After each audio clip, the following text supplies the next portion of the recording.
स्वागत है आपका बी न्यूज़ नेशन में। मैं हूं आबिद हुसैन शेख। बीजापुर में हाईटेक मोबाइल चोरों का पर्दाफाश। जी हां, आपने सही सुना, हाईटेक मोबाइल चोर दिन भर कार में घूमकर मासूम लोगों के हज़ारों कीमत वाले मोबाइल उड़ाकर रात भर वीआईपी लॉजों में ऐश करने वाला चोरों के गिरोह का पर्दाफाश हुआ है। मगर यह कारनामा पुलिस ने नहीं, बीजापुर के नागरिकों ने अंजाम दिया, किसी वो भी अनुभवी जासूस की तरह। ये प्रशंसा और सराहनीय काम बीजापुर के स्वामी विवेकानंद के सेना के अध्यक्ष राघव अन्नीगेरी के नेतृत्व में बड़ी होशियारी से बिना पुलिस की मदद कल जब राघव के दोस्त का स्मार्टफोन रविवार बाजार में चोरी हुआ तो फोन की मदद से लोकेशन हासिल करके आज सुबह शोलापुर रोड अशोका होटल पहुंचे तो रूम नंबर 103 में चोरों के गिरोह का पता चला। कार नंबर MH10AG 3054 में इच्चलकरंजी महाराष्ट्र से आए 4 चोरों में जब संदीप बालकृष्ण ससुड़े को पकड़कर पूछताछ की तो पूरा मामला सामने आया और एक मोबाइल की जगह 13 स्मार्टफोन हाथ लगे। जिसके बाद राघव ने पुलिस को जानकारी दी, पर पुलिस ने राघव को कहा कि खुद लेकर गांधी चौक पुलिस थाना आए। जिसके बाद 2 कांस्टेबलों को रवाना करके मोबाइल और कार जब्त की गई। काश के हर नागरिक इसी तरह अपनी जिम्मेदारी और कर्तव्य निभाकर समाज के लिए पुलिस की मदद से योगदान देगा तो वो दिन दूर नहीं कि हमारा नगर समाज सुधार के साथ साथ अपराध मुक्त भी बनेगा। कंप्लेंट मोबाइल कಳೆದಿತ್ತು ಶಿವಾನಂದ ಕಳದಾರ ಸರ್ ಆಗ್ಯದ ಅದು ಮುಂಜಾನೆ ಏನಾಗ್ಯದ ಇದಕ್ಕೆ ಟ್ರ್ಯಾಕರ್ ಓಪನ್ ಆಗೈತೆ ನಮಗೆ ನಾವು ವಾಕಿಂಗ್ ಮಾಡೋ ಮುಂದೆ ನಡಿ ನೋಡೋಣ ಅಂತ ಹೇಳಿ ಬರೋಣ ಇಲ್ಲೇ ತೋರಿಸೋದು ಸಿಪಿ ಅವರೇ ಹೇಳಿರ್ಬೇಕು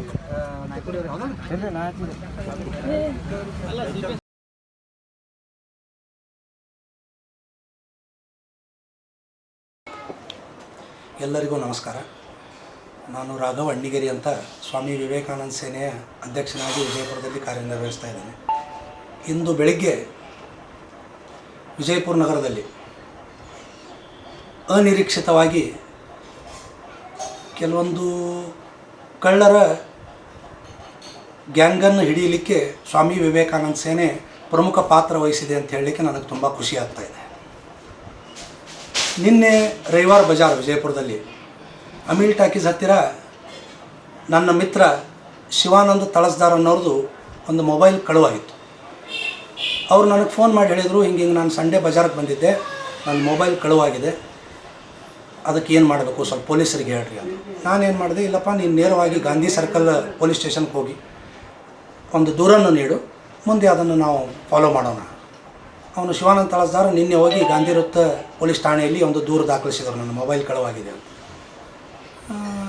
ಇಲ್ಲಿವರೆಗೆ ಇವತ್ತು ಬೆಳಿಗ್ಗೆ ಶಿವಾನಂದ ತಳಸ್ದಾರ್ ನನಗೊಂದು 5:30 ಗಂಟೆಗೆ ಬೆಳಿಗ್ಗೆ ನಸ್ಕಿನ್ ಜಾವ ಇವತ್ತು ಫೋನ್ ಮಾಡ್ದೆ, ಇಲ್ಲ ನನ್ನ ಮೊಬೈಲ್ ಆನ್ ಆಗಿದೆ, ವಿಜಯಪುರದ ಸೋಲಾಪುರ ರಸ್ತೆಯಲ್ಲಿರುವ ಅಶೋಕ ಹೋಟೆಲ್ ಹತ್ರ ಅದರದ್ದು ಲೊಕೇಶನ್ ತೋರಿಸ್ತಾ ಇದೆ, ಅದಕ್ಕೆ ದಯಮಾಡಿ ನೀನು ಪೊಲೀಸರಿಗೆ ತಿಳಿಸು, ಅಲ್ಲಿ ಹೋದ್ರೆ ನನ್ನ ಮೊಬೈಲ್ ಸಿಗತ್ತೆ ಅಂಥೇಳಿ ಅವನು ಹೇಳ್ದಾದ ತಕ್ಷಣ ನಾನು ಪೊಲೀಸರಿಗೆ ಫೋನ್ ಮಾಡಿದೆ. ಆ ಸಮಯದಲ್ಲಿ ಅವ್ರ ಪಾಪ ನೈಟ್ ಡ್ಯೂಟಿ ಅದು ಮಾಡಿರ್ಬೋದು, ರಿಸೀವ್ ಮಾಡಲಿಲ್ಲ.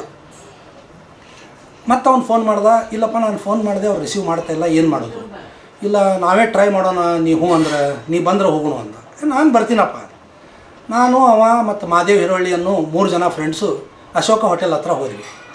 ಹೋಗಿ ನಮಗಲ್ಲಿ ಟ್ರ್ಯಾಕರಲ್ಲಿ ಅವನು ಕಳುವಾಗಿದ್ದ ಮೊಬೈಲ್ ತೋರಿಸ್ತಾ ಇತ್ತು. ಅಂದರೆ ಅವ್ರ ಮನೆ ಇನ್ನೊಂದು ಫೋನ್ ಇತ್ತು, ಅದನ್ನು ಕೊಟ್ಟಿದ್ದ ನಂಬರು. ಆ ಟ್ರ್ಯಾಕರ್ನಲ್ಲಿ ಅದು ತೋರಿಸ್ತಾ ಇತ್ತು, ಅಶೋಕ್ ಹೋಟೆಲ್ ಅಂತಲೇ ತೋರಿಸ್ತಾ ಇತ್ತು.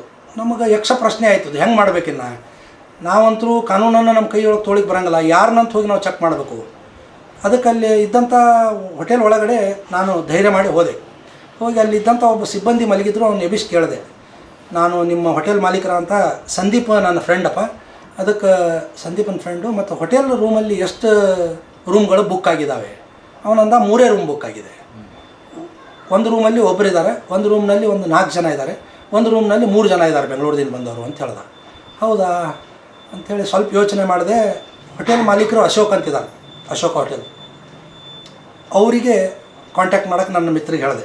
ಅಷ್ಟರಲ್ಲಿ ಶ್ರೀಶೈಲ್ ಔಜಿ ಅಂತ ನನ್ನ ಮಿತ್ರ ಬಂದ, ಇಲ್ಲೇ ವಾಕಿಂಗ್ ಮಾಡ್ತಿರ್ತಾರೆ, ಅವ್ರನ್ನ ನಾನು ಕರ್ಕೊಂಬರ್ತೀನಿ ಅಂತ. ಅವ್ರನ್ನ ಹೋಟೆಲ್ ಮಾಲೀಕರನ್ನ ನಾವು ಕರ್ಕೊಂಬಂದ. ಅವ್ರಿಗೆ ನಮ್ಮ ಇದ್ದಂಥ ಘಟನೆಯನ್ನು ನಾವು ಹೇಳಿದ್ವಿ, ಈ ರೀತಿಯಾಗಿದೆ, ನಮ್ಮ ಮೊಬೈಲ್ ಇನ್ನು ಕಳೆದಿತ್ತು, ಪೊಲೀಸ್ ಕಂಪ್ಲೇಂಟ್ ಮಾಡಿದ್ದೀವಿ. ಅದಕ್ಕೆ ಅದು ಟ್ರ್ಯಾಕರ್ ಈಗ ಬೆಳಗ್ಗೆ ಪೊಲೀಸರಿಗೆ ಫೋನ್ ಮಾಡಿದ್ರೆ ಇನ್ನೂ ಅವ್ರು ರಿಸೀವ್ ಮಾಡ್ತಾ ಇಲ್ಲ. ಅದಕ್ಕೆ ಟ್ರ್ಯಾಕರ್ ಇಲ್ಲೇ ತೋರಿಸ್ತಾ ಇದೆ. ಯಾರಾದರೂ ನಮಗೇನು ಸಂಶಯ ಬಂತು, ಯಾರಾದರೂ ಇಲ್ಲಿ ಅವ್ರು ಮಾಡಿದಾರ ಅಂತ ಹಿಂಗೆ ವಿಚಾರ ಮಾಡ್ತಾಯಿದ್ವಿ. ಇಲ್ಲೇ ಇದೆ ಮತ್ತು ಹೆಂಗೆ ಮಾಡೋದ್ರಿ ಅಂತ ನೋಡೋಣ ತೊಗೊಳ್ರಿ ಅಂತ ಅವ್ರು ನಮಗೆ ಸಹಕಾರ ಕೊಟ್ಟರು.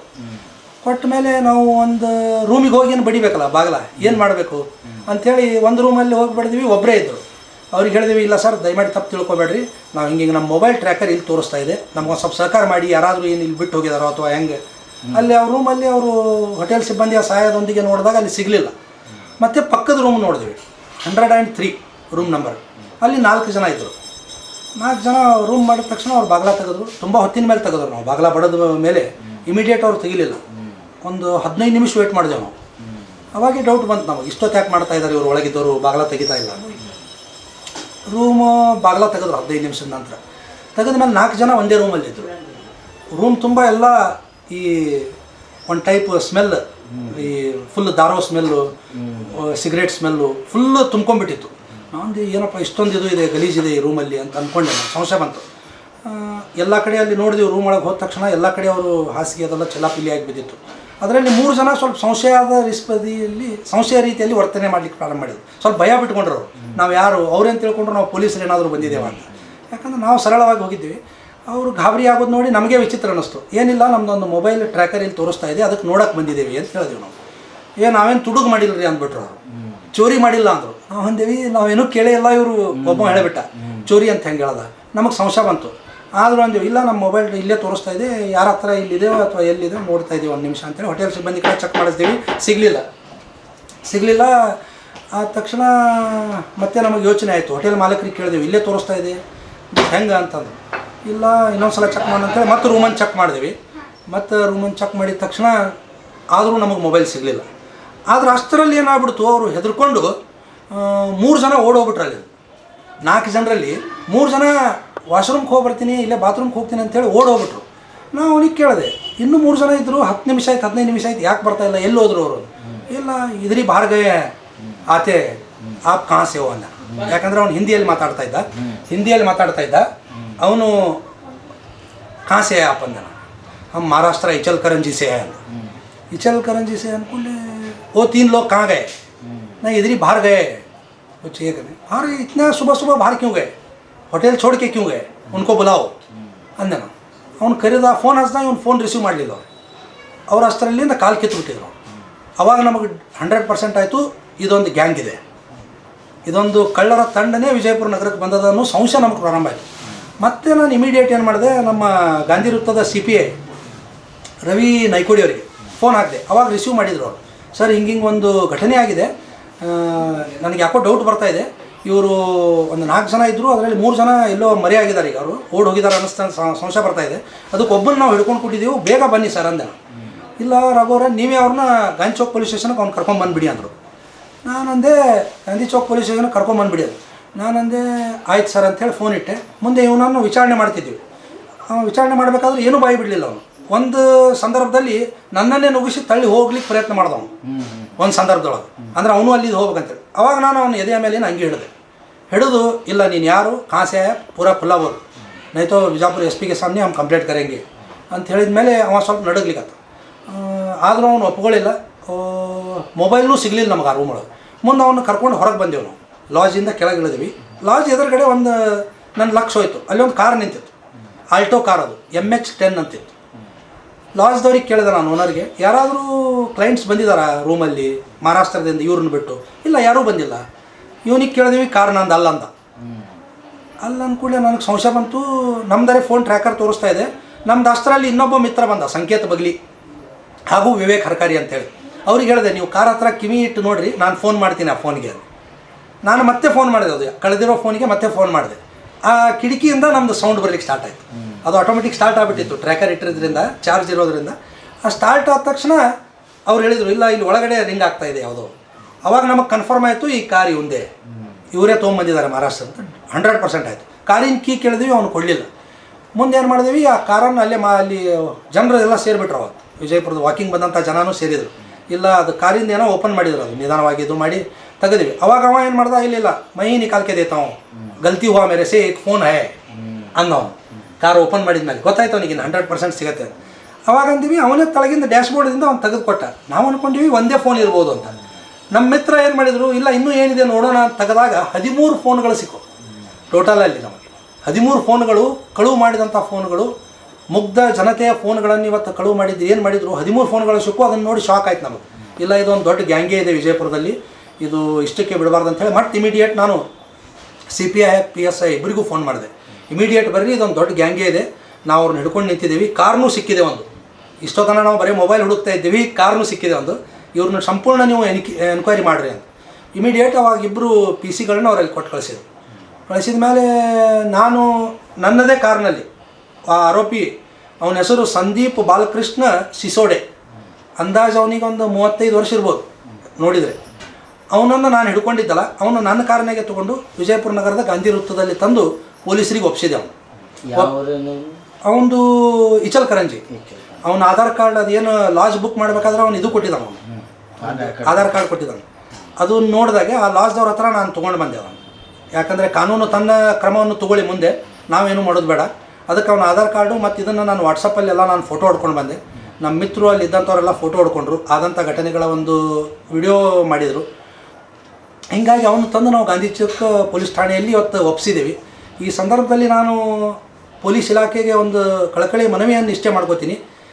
ಅವ್ರು ಯಾರೇ ಇರಲಿ, ಇವರು ನೋಡಿದರೆ ಇವರು ಅಂತಾರಾಜ್ಯ ಕಳ್ಳರು ಅಂತ ಅನ್ನಿಸ್ತಾ ಇದ್ದಾರೆ ನಮಗೆ. ಯಾಕಂದರೆ ಮಹಾರಾಷ್ಟ್ರದಿಂದ ಬಂದು ವಿಜಯಪುರ ನಗರದಾಗ ತುಡುಗು ಮಾಡಿ ಇವ್ರ ಲಿಂಕ್ ಎಲ್ಲೆಲ್ಲಿ ಅದ, ಯಾವುದೇ ಒತ್ತಡಕ್ಕೆ ನೀವು ಮಣಿಯದೆ ಇವ್ರ ಮೇಲೆ ನಿರ್ದಾಕ್ಷಿಣ್ಯವಾಗಿ ಕಠಿಣ ಕಾನೂನು ಕ್ರಮ ತಗೋಬೇಕು. ಮುಗ್ಧ ಜನತೆಗೆ ಒಂದು ಸರಳ ಸುಂದರವಾದ ಜೀವನವನ್ನು ಮಾಡಲಿಕ್ಕೆ ನೀವು ವಿಜಯಪುರನಾಗ ಅನುಕೂಲ ಮಾಡಿಕೊಡ್ಬೇಕು. ಯಾವುದೇ ಒತ್ತಡಕ್ಕೆ ಮಣಿಯೋರ ಮೇಲೆ ಇವ್ರ ಮೇಲೆ ನಿರ್ದಾಕ್ಷಿಣ್ಯ ಕ್ರಮ ತಗೋಬೇಕಂತೇಳಿ ಸ್ವಾಮಿ ವಿವೇಕಾನಂದ ಸೇನೆ ಅಧ್ಯಕ್ಷನಾಗಿ ಮಾನ್ಯ ಪೊಲೀಸ್ ವರಿಷ್ಠಾಧಿಕಾರಿಗಳಿಗೆ, CPI ಅವರಿಗೆ, PSI ಅವರಿಗೆ, ಒಳ್ಳೆಯ ಅಧಿಕಾರಿಗಳಿದ್ದಾರೆ ಪೊಲೀಸ್ ಡಿಪಾರ್ಟ್ಮೆಂಟ್ ಮೇಲೆ, ಇಲ್ಲ ಅನ್ನಂಗಿಲ್ಲ. ಇವತ್ತು ದೇಶಕ್ಕಾಗಿ ಇವತ್ತು ಅವರು ಹಬ್ಬ ಹರಿದಿನಗಳನ್ನದೇ ಇವತ್ತು ಕೆಲಸ ಮಾಡ್ತಿರ್ತಾರೆ. ಅವ್ರ ಜೊತೆ ಅನೇಕ ವಿಜಯಪುರದಲ್ಲಿ ಸಮಾಜ ಸೇವಾ ಸಂಸ್ಥೆಗಳಿದ್ದಾವೆ, ಸಂಘಟನೆಗಳಿದ್ದಾವೆ, ಅವರು ಕೂಡ ಕೈ ಜೋಡಿಸ್ಬೇಕು. ಕೇವಲ ಪೊಲೀಸರು ಮಾಡ್ತಾರಂದ್ರೆ ಆಗಂಗಿಲ್ಲ. ನಾವು ಆಮ್ ಆದ್ಮಿನೂ ಇವತ್ತು ಪ್ರತಿಯೊಬ್ಬರು ಪೊಲೀಸರ ಜೊತೆ ಕೈ ಜೋಡಿಸಿ ಇಂಥ ದೇಶ ವಿರೋಧಿ ಕೆಲಸ ಮಾಡಿರ್ಬೋದು, ತುಡುಗರಿರ್ಬೋದು, ಕಳ್ಳರಿರ್ಬೋದು, ಈ ಕಾರ್ ತುಡುಗು ಮಾಡಿರ್ಬೋದು, ಮೊಬೈಲ್ ತುಡುಗು ಮಾಡಿರ್ಬೋದು, ಇಂಥವ್ರಿಗೆ ಹಿಡಿಯುವಲ್ಲಿ ನಾವು ಇವತ್ತು ಜನತೆ ಇವತ್ತು ಪೊಲೀಸರೊಂದಿಗೆ ಸಹಕಾರ ಮಾಡಬೇಕು. ಈ ಆರೋಪಿಗಳ ಮೇಲೆ ಇವರದು ಕುಲಂಕುಷವಾಗಿ ತನಿಖೆ ಮಾಡಿ ಇವರ ಮೇಲೆ ನಿರ್ದಾಕ್ಷಿಣ್ಯವಾಗಿ ಕಾನೂನು ಕ್ರಮ ತಗೋಬೇಕು. ಮುಂದೆ ಸಾಮಾನ್ಯ ಜನತೆ ಒಂದು ಶಾಂತಿ ಹಾಗೂ ನೆಮ್ಮದಿಯಿಂದ ಬದುಕಲಿಕ್ಕೆ ಅನುಕೂಲ ಮಾಡಿಕೊಡಬೇಕು ಪೊಲೀಸ್ ಇಲಾಖೆ ಅಂಥೇಳಿ ಒಂದು ಒಳ್ಳೆಯ ಕೆಲಸವನ್ನು ಸಮಾಜದಲ್ಲಿ ತಾವು ಕೂಡ ಇವತ್ತು ಮಾಡ್ತಾಯಿದ್ದೀರಿ. ತಮ್ಮ ಪಾತ್ರ ದೊಡ್ಡದಿದೆ. ಇವತ್ತು ಇದು ಆಗ್ಯದಂತ ತಕ್ಷಣ ತಾವು ಕೂಡ ಬಂದು ಇವತ್ತು ಏನೇನಾಗಿದೆ ಅಂಥೇಳಿ ಎಲ್ಲ ನೀವು ವಿಚಾರಣೆಗೆ ಇಲ್ಲಿ ಬಂದಿದ್ದೀರಿ. ನೀವು ಕೂಡ ಇವತ್ತು ಸಮಾಜದೊಂದಿಗೆ ಕೈ ಜೋಡಿಸಿ ಒಳ್ಳೆಯ ಕೆಲಸ ಮಾಡ್ತಾಯಿದ್ದೀರಿ.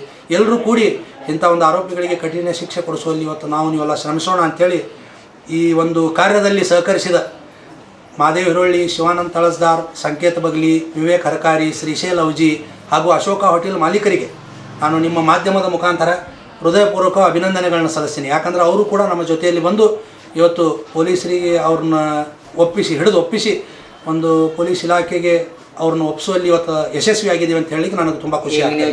ಅವರಿವರೆನ್ನೋದು ಎಲ್ಲರೂ ಇವತ್ತು ಏನು ಸಹಕಾರ ಕೊಟ್ಟಿದ್ದಾರೆ, ತಮ್ಮನ್ನು ಒಳಗೆ ಸೇರಿಸಿ ಅವರೆಲ್ಲರಿಗೂ ನಾನು ಅಭಿನಂದನೆ ಸಲ್ಲಿಸ್ತೀನಿ. ಯಾವುದೇ ಭಯ ಅನ್ನೋದು ಮಾತೇ ಇಲ್ಲ.